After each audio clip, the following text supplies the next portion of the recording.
All right, guys, today we're gonna be talking about riding the Spurboard. And so we're gonna talk about the three basics. The first one's gonna be your hips, second one's gonna be your upper body, and then your third one is going to be your feet. Okay, so the first thing, before we get into the basics, you're gonna need a Spurboard. So today, I'm gonna be using a bucket machine, not turned on. I'm just gonna leave it like this. I don't even have a riggin, because I'll be working on form and perfect practice. And that is the entire reason why we ride the Spurboard, is for perfect practice. So that when we get on here, practice the fundamentals like I'm gonna show you here today, so that when you go get on a bucking horse, you don't even have to think about it. You just let your body do what it's been trained to do, let it react, and go in first. So first what you're gonna need is you're gonna need a Spurboard. Some guys will use pieces of wood, other guys will use a hay bale, some people will use just the bucking machine, but it doesn't matter what your Spurboard looks like as long as you can practice the proper fundamentals. And maybe later on I'll do a video on how to build a Spurboard or something if that's something you guys are interested in. But for today, we're gonna talk about the basics. So fundamental number one, what we're gonna do is we're gonna focus on the hips. So when you're on your bucking horse and you're riding, right? You slide up there. You're got your hand, you're rigging, you're gonna shoot, you're gonna nod your head, mark them out, and you're gonna really drive your hips right here. Imagine squeezing your butt cheeks together, arching your lower back, try driving your hips up through your forearm, up through your rigging, and through the ceiling.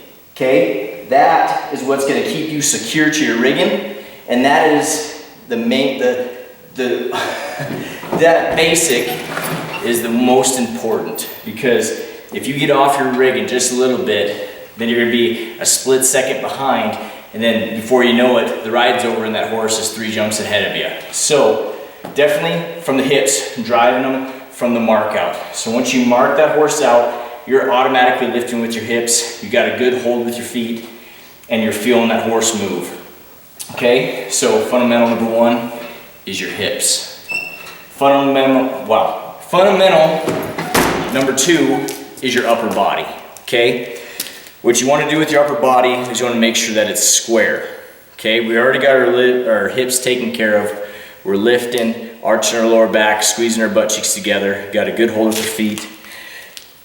And biggest thing with your upper body is you want to stay square, okay? So looking straight on, you don't want to have, I'll turn to the side, see if you can see this. You don't want to be turned like this when you're riding, because that twist with your upper body will transfer to your hips, and that's going to turn your hips, which is then going to mess up your feet, and you're going to be out of position. So that horse is going to get ahead of you, and you're going to be behind, and you can't make a good ride. So you want to make sure our upper body's square. You got your forearm right on top of your oblique. You got a slight bend in your right arm. Your free arm, this right here helps keep balance. And also, when that horse is giving you that energy coming up through, it's like a whip. It transfers that energy out. And then, like I said before, it's for balance. So if that horse throws you one way, you can bring it back and get back in the center. Go the other way, bring it back. It's just to help you stay with that horse, okay? So with that being said, once you got your core is gonna be kind of flexed. You're gonna kind of have a slight bend in your chest. Your chest is gonna be flat. You wanna make sure that you could balance a plate there. If you twist, the plate's gonna fall off, okay? But if you got your free arm, your chest is square, your free arm could be here. You don't want it too low with your free arm, because if your free arm gets too low, gravity will work against you and it'll come low, and then it'll cause you to twist. You'll see some guys where they keep their free arm super low, and that horse gives them power, it drops instead of goes up, right? Because when it goes up, it kind of helps transfer that upper body up, and it also helps drive your hips up forward as well. So just make sure your elbow is above your shoulder, as you can see here in the video. It's a little bit higher. And if you have it out the side, that's fine. Biggest thing is you just want to make sure that your chest is square, okay? And always have your chin tucked so you can see where you're going. Look and try to find your feet, okay? And then finally, the third basic to bareback riding is you want to make sure you got a good hold with your feet, because if you can't feel that horse, you're not going to know where he's going. Because I would say, in my opinion, that bareback riding is, I would say, almost 80% feel, 80% feel, 20% what you can see. Okay, because when you're riding, you're looking down the barrel there, you can see his mane, maybe his ears, but my whole career, I could vaguely remember seeing the shoulders unless he really bailed his head up and really kicked flat. So if you can't feel that horse, you're not going to know where he's going. So your feet essentially are your eyes. So when you're getting up here and you're going to ride,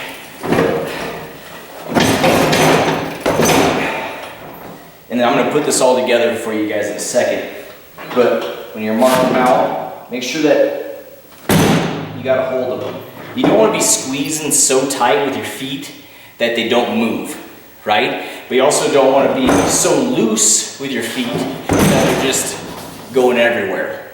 There's that fine medium with how you want your feet to be, because you want them to roll. You want them to come when you need them to come.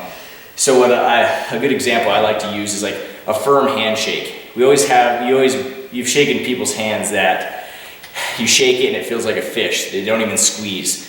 And then you have guys that come up and try to just rip your hand apart by squeezing it too tight. It's like that, right in the middle. Just a nice firm handshake. That's how you want to be squeezing his neck when he goes. So then when he leaves, or she leaves, you can feel her already get into that big high dive and hit, and then you can rip them and set them. Okay? So, with that being said, let's cover the basics one more time. We're going to do lift with your hips. Okay? So when you're at home practicing on whatever spurboard you got, put your riggin on there. You can use rope, whatever. It's all about practicing these fundamentals, like I said before. So, focus on your hips, driving them, squeezing them together, arching your lower back when you're on there. Second, get your upper body where you want it. Double check that. And then finally, we'll work on the spur motion. Okay? So when I would ride the spurboard, this is how I'd do it. I'd get there, I'd warm up. I'm not going to show you guys how to warm up. You guys can figure out your own routine. But get your lungs burning, get a decent sweat, because you just don't want to pull anything on the spurboard, okay? Second, when I get on there, I guess people always ask too, like how long is a person supposed to ride the spurboard? I'm a big fan of quality over quantity, okay? So I would probably shoot for anywhere between 5 minutes on a busy day to 20 minutes on a day I can really focus on my craft, okay? So I'd ride the spurboard before I went to the gym. I would watch film and ride the spurboard. It's really good if you got a buddy that's a bareback rider that you can ride the spurboard with, who can video you and show you and critique it. And also, guys, don't be scared to take a video of yourself riding the spurboard and send it to somebody you idolize, or send it to a buddy, or send it to your coach, or shoot, send it to me. I'll analyze it, and I'll do my best I can for you and try to get you at least in the right direction, or at least hook you up with somebody that can help you. So when I would ride the spurboard, this is what I do. Definitely warm up, okay? Get on spurboard, run your hand in like you would at a rodeo, crack your back, get ready. Then I slide up best I can to the spurboard, to your riggin, get set. And I don't know if you can see this very good from this side. I know my free arm's kind of away, but you can tell that my knees are going to be the same angle as my riggin. My legs coming down to my latigos, toes are turned out best I can. Okay, and you can tell I kind of got a C with my upper body because I want to see the spots that I'm going to stick my feet when I mark them out. Free arms up and chin's tucked, and my forearms against my body with a slight bend. Okay, and I'll change the angle here in a minute and show you a front view. So once I'm here, nod your head, slide your feet up, get a good hold, and you can see that my legs aren't just like really spread open and I got gaps and stuff. it's kind of a slight V. Knees are slightly bent, athletic position where you can jump. You can't jump with your knees locked out. So you got them slightly bent. Calves are in the horse's neck. Toes are turned out. Forearms slightly bent. Right arm, free arms up. Chin's tucked, looking down the barrel. Then I would drag them about 6 inches. Set them quick. Okay? Then I'll drag them about a foot. Set them quick. Drag them to your handle. Set them.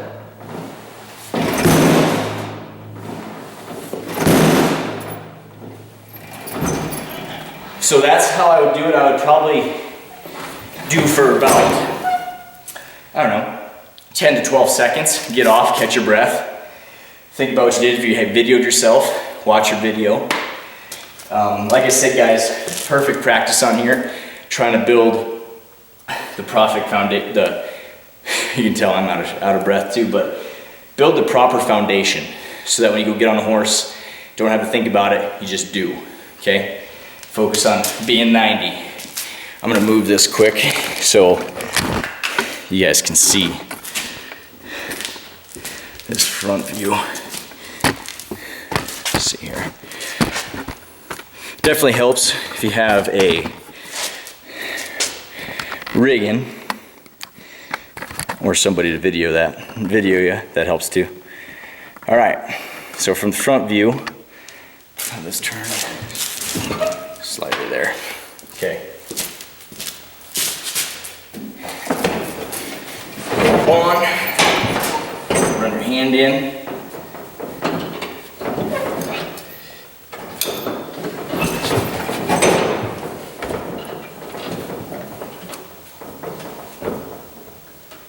Right there from the front. You can see that my chest is square, arms up, knees, toes turned out.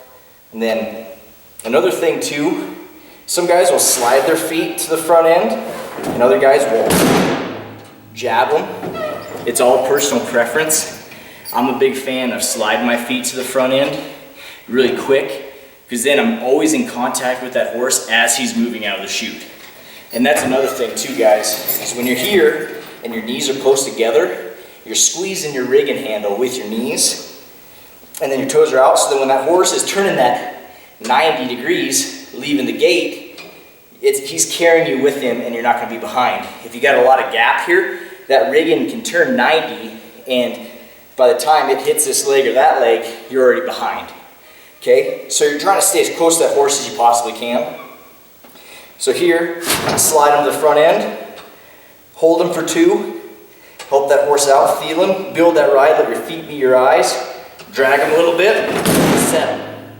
Drag him a little bit, set him. Drag him a little bit, set him.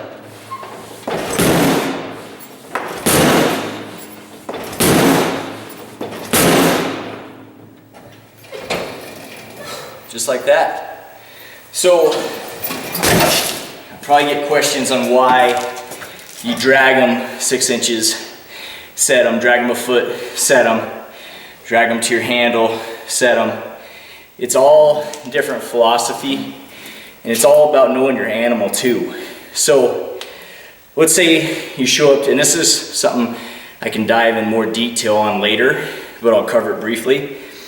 If you get to a rodeo and you got a colt, hasn't been bucked out a lot, they seem to put younger guys on younger horses. So what a person wants to do, marking them out, holding your feet for 2, that horse is going to be bucking, kicking, trying to get away from you, right? And horses, as you know, they're all about pressure, give and take, pressure and release, okay? So when you got your feet in that horse's neck, he's got pressure on his neck. He's trying to figure out a way to release that pressure. So when he's bouncing around left and right, you're holding him for 2. Then when he finally sets up, jumps up, and kicks, when you drag him about 6 inches to 8 inches, I'm just throwing out numbers, it doesn't have to be that exact. And then you release your feet and you set him back in the front end. That horse, that young horse, just had a moment where he's like, oh, if I jump up and kick my feet, I'm gonna get a release from this pressure in my neck. Okay, so then next time he hits, he's gonna jump up and kick again. You drag him a little further, release, set him back in the front end, then he kicks again. So now he's getting repetition and you're helping that horse out. Essentially, you're helping teach that little bucking horse how to buck. Okay, the flank definitely does a big part of that as well, and that's a whole nother conversation. And then when you drag him your handle when that horse is stalled out, then you can just have all the fun you want, okay? And that's another thing. So, that's for young horses, that's a strategy. But if you're getting on a campaigner that just goes out there and does the same thing in a circle, yeah, hold them for maybe 1 or 2, and then just go to your rig and set them. You really try to get as many points as possible from them judges. So that's some different strategy. We can sit down and maybe talk about it in later videos. But as of right now, for the Spurboard, I guess the thing for a new guy that's getting into it, look at other people's Spurboards. You can make your own. I know there's like the Spur Magic. You could use a piece of plywood if you got access to a bucking machine. They work great as a Spurboard. Just anything where you can practice your form. It doesn't even have to look like a horse. Okay, so get yourself a Spurboard. First fundamental, lift with your hips. Really drive them hips forward, squeeze your butt cheeks, arch that lower back. That's what's gonna keep you close to your riggin, keep you close to that handle. Okay, second, upper body, making sure that it's square, making sure that everything is even, free arm up, chin tucked. And then finally, getting a good strong mark out, holding them for 2, building your ride, finishing strong, fast feet, beat that horse to the front end. So when that horse is in the air, you want to have your feet back in that horse's neck before his front feet hit the ground. That'll show that the judges that you're in control and you're ready for that next jump. So once his front feet hit, you're already dragging, you're going at him again. You're 1 step ahead of that horse all the time. Okay? And then, so those are the 3 basics of riding a bucking horse, or bareback riding. And let's see if I'm forgetting anything else. And then one final thing, when I was riding the Spurboard and you have the basics figured out and you're just really fine-tuning everything, would be pretend you're at a rodeo, okay? Pretend you're there, you're behind the chutes, you're at whatever big rodeo is near you, you're at the college finals, you're at the NFR, wherever you're at. Imagine yourself there. Imagine what horse you got, what color he is, what the chutes look like, what the crowd looks like. Get yourself in that frame of mind. Imagine the announcer talking, imagine the crowd screaming, right? Other guys are going. And then when you crawl on there, run your hand in, get yourself pumped up, and then now they come to you. Imagine now you're sliding up and you got your game face on. And then ride that Spurboard like you're riding a bucking horse. Ride it for the first couple times, just working on form, and then maybe the last 2 times before you call her quits for the night, act like you're at a rodeo, get in that frame of mind, so then when you do get to the rodeo, it's not a surprise. You've practiced it thousands of times before at your house. And guys, if there's one thing that I can say that'll take you to the pay window, Spurboard. Watching film, and that's another video I hope to have coming for you guys, is what to look for when you're watching film. So watch film, riding the Spurboard, getting that subconscious mind primed will help you later going up and down the road. And one final thing, a good book that would be good to read would be called With Winning in Mind by, I think it's Larry Brasham. I'm probably messing up his last name. But look up With Winning in Mind. It talks about training your subconscious mind, your conscious mind, and your self-image. That'll help you a lot with rodeoing. All right, guys. I hope this video helped you. If it did, please like the video, subscribe to the channel, share it with your bareback riding friends, and there'll be more coming. All right? All right, guys. Go create your own tradition, and I'll see you down the road.